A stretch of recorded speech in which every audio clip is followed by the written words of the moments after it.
Hey guys, welcome to the third lecture of the chapter Money Market and Capital Market in India. In today's lecture, we are going to discuss about the organized sector of the money market, in which the first and foremost very important constituent is Reserve Bank of India, that is RBI.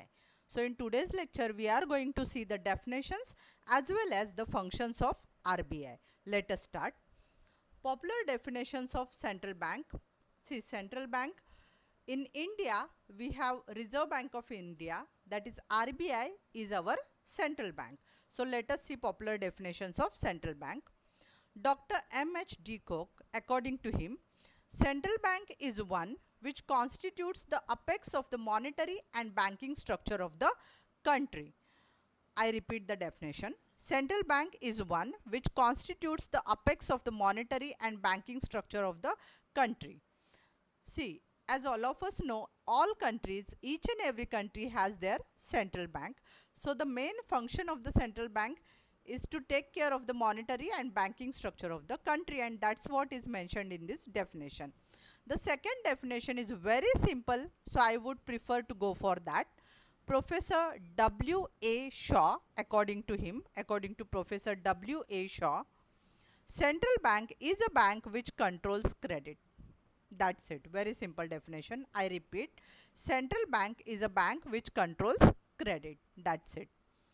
So these were the definitions. Whichever definition you like, just go with that. Now let us start with the functions. What are the functions? What are the work to be undertaken by the Reserve Bank of India? What all things to be taken care by the Reserve Bank of India? First of all, the first and very important function, issue of currency notes.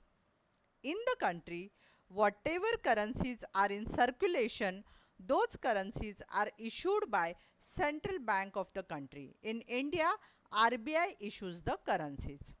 RBI has the sole right to issue currency notes of all denominations except 1 rupee note and coins. Only the 1 rupee note and coins, those are issued by government. Otherwise, RBI is issuing all other denomination currencies.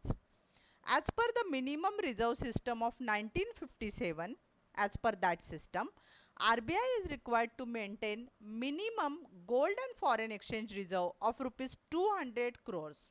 So RBI has to maintain compulsorily the reserve of rupees 200 crores, of which out of that 200 crores, at least rupees 115 crore should be in gold. So at least 115 crore rupees should be held in gold by the RBI, and the remaining rupees 85 crores should be in terms of foreign currency and government securities. So this is the minimum requirement, minimum reserve to be held by our Reserve Bank of India. I repeat, total minimum reserve 200 crore, out of which 115 crore should be in gold and the remaining 85 crores should be in the terms of foreign currency and government securities. So this was the very first and important function of RBI, issue of currency notes. That's it. Now let us move on to the second function, again very important function of RBI, banker to the government. Reserve Bank of our country, RBI of our country, it acts as a banker, agent and advisor to the government. It transacts the business of central as well as state governments. Both the governments, their business is being transacted by RBI. Now what RBI does? RBI accepts money as well as make payments on behalf of central government as well as state governments. Also, RBI undertakes the management of public debt. Whatever is the public debt of government, that is totally managed by RBI. RBI also advises the government on a wide range of economic issues. Supposing state government or even the central government, if they are facing any financial difficulties, if they need some advice, then RBI advises them on any issues which are faced by them. So thus the government is getting RBI as their banker. So RBI acts as a banker to the government. Very important point. Now next function of RBI is bankers bank. See, this is very important point, and I would like to make a separate small video on this point to explain it in detail. Here I am going to cut it in short as per the time limit requirement. Bankers Bank. RBI exercises statutory control over the commercial banks.